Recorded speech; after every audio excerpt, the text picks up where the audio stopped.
recording, good. Right, back again. As you can see, I've cut the main base for the Z-axis out. Yeah, I know it looks huge, but it's tiny compared to some of the ones I've seen on YouTube. Right, remember this bit? We're going to cut it out. Well, I found that the piece that I cut out of here went like that. That was the right height.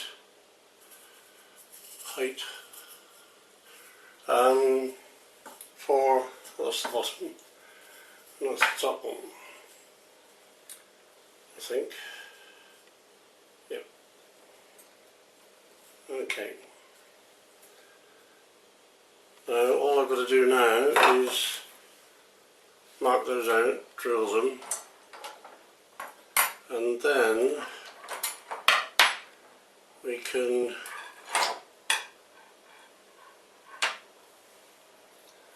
go the tie rods in. I've decided to go with these two, right, as they're virtually the same size, within a quarter of an inch of each other, so I'll have the spare sticking out the top. It saves me struggling to cut this. I know I could probably use this for someone else later on. Right, okay. So what I'm going to do now is I'm going to mark these two out and get them ready for drilling, then drill them out, and we'll mount our bearing in the bottom one. Remember the bearing? Right. One side's flatter than the other, I think. Anyway, we'll put that in the bottom, secured by a screw, and that hopefully will support this and allow it to turn freely without digging into any wood or anything. Okay, right. Now then, as I said to you before, my measurements are not necessarily going to be your measurements, because your bars could be longer, fatter, thinner, whatever. You could end up using 10mm instead of 5mm rod like I'm using. Your motor might be bigger, I don't know. So really, don't take my measurements as gospel. I'm just giving them out as a rough guide, whether they're in millimetres, inches, light years, bushels, or any of my other favourites.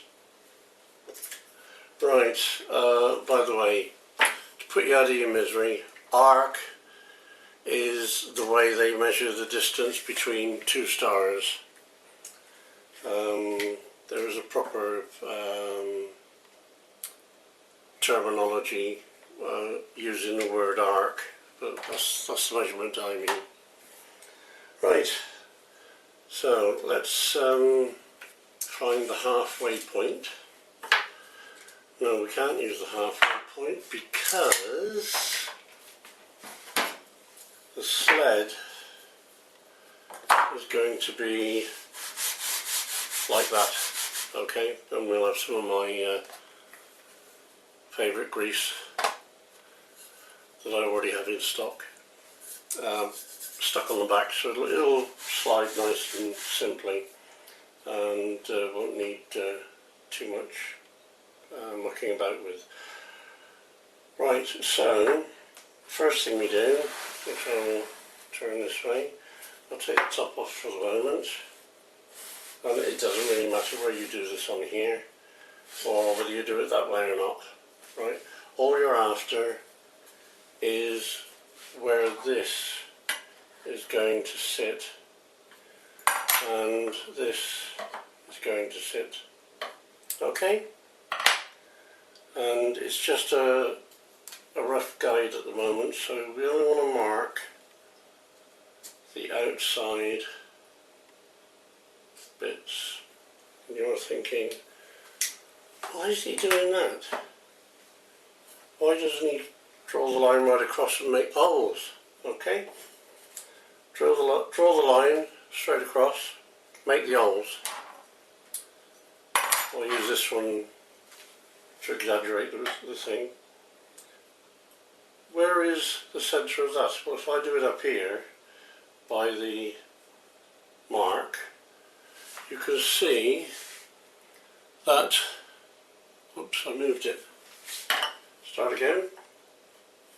This time round, keep it still. There you go. You can see the problem. It's not central.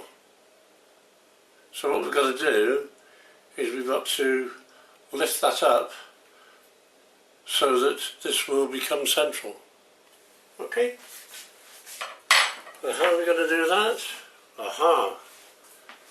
Right, we need something that is about halfway. I did have some... Oh, here we are. Now then, if I put this ruler underneath and do the same marks again, there and there, and then bring the rod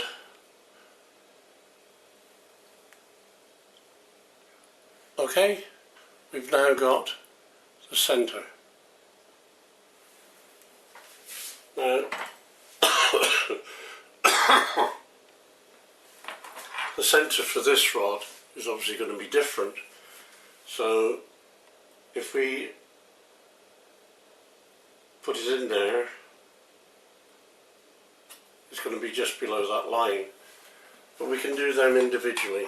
Anyway, we can draw the straight line, that's the main thing.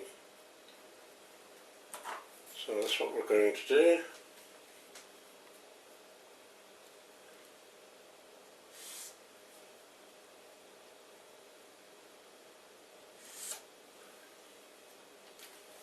Right,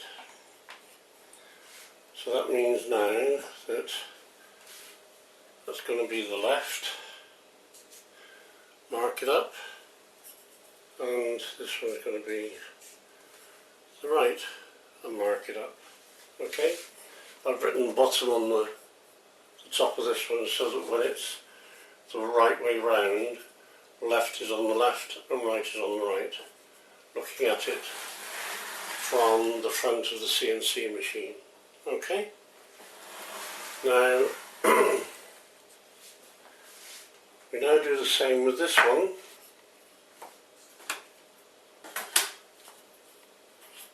Which is the top.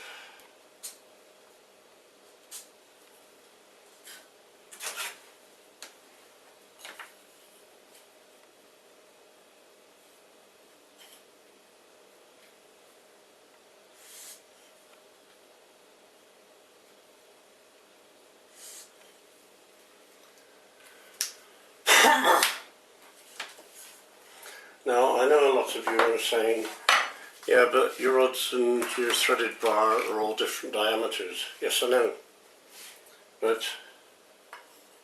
I'm using this one, the thicker one, as a reference point, if you like. And the others will come down on an angle. But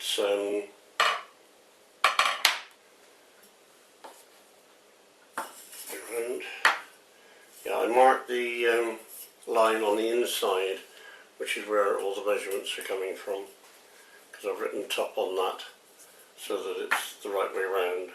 Okay, and I don't need to, but I will just because you've asked me to. Left and right. Okay. Getting there slowly. I'm doing this slowly and more meticulously, as I think I said before. This is the really important bit. This is where you can get all your jam-ups and what have you, more so than you can with your X and Y directions. Right, now then, what we're going to do now is,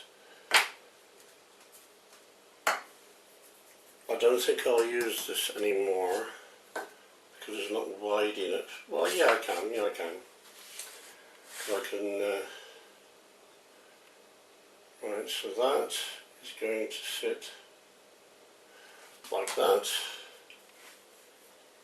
That is going to sit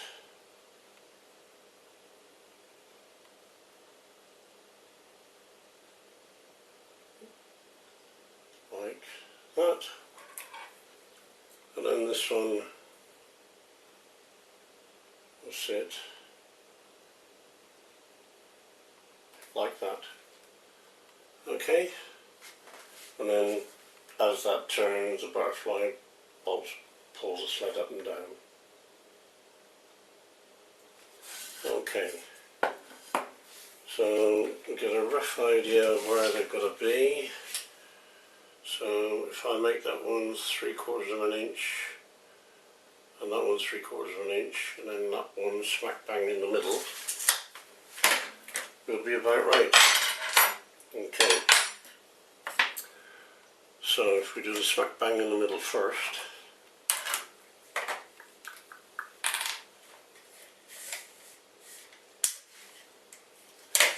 and smack bang in the middle is just a fraction over 2 inches, and we do the same with the bottom.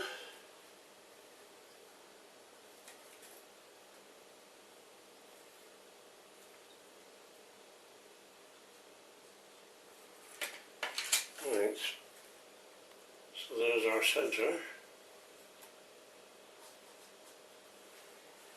Now we want 3/4 of an inch from either side.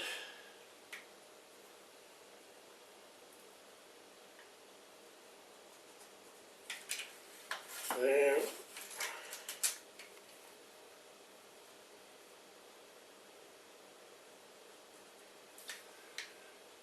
There, or should I do it from the centre?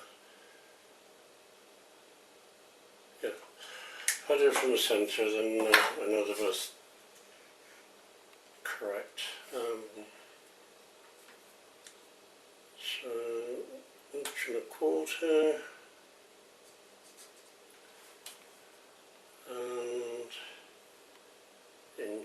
and 1.25 inches, and that's 3/4 of an inch, 3/4 of an inch. I apologise if my hand and back and arms get in the way. I just find it easier, that's all. Okay, now then, I know these two are not going to be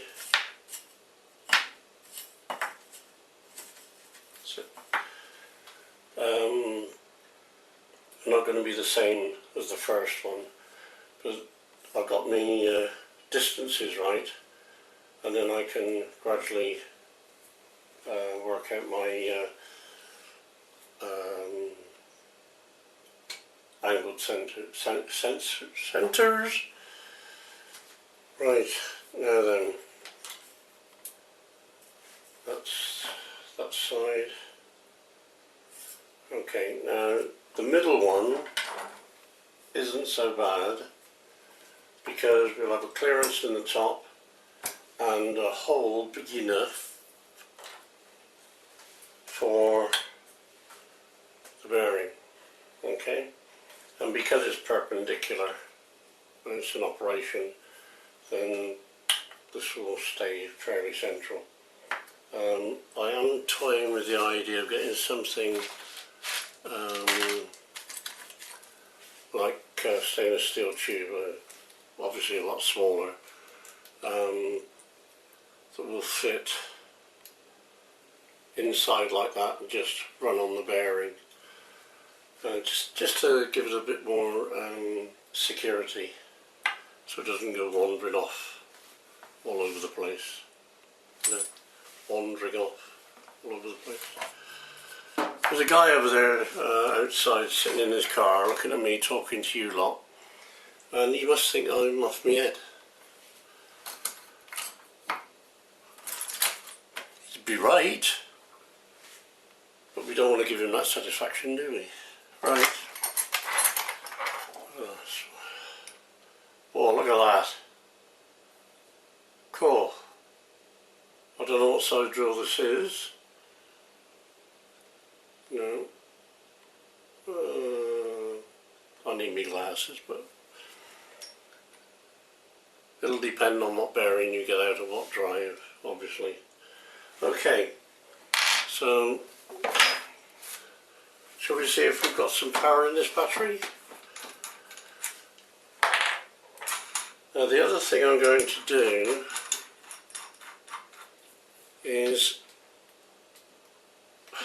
I'm going to do this in stages, because A, I don't want this to go all the way through, and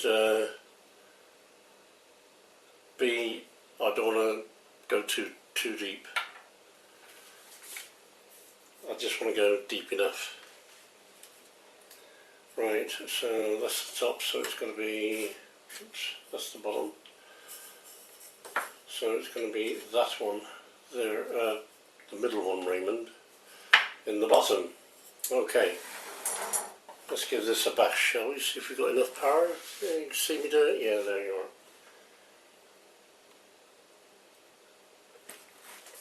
Now I'm probably not straight and a bit angled, but that's okay. Ooh, that's teach me to check my props first, won't it? What I'll do then is I'll put this on charge, get the other one, and come back and we'll carry on from here. Okay? Shan't be long.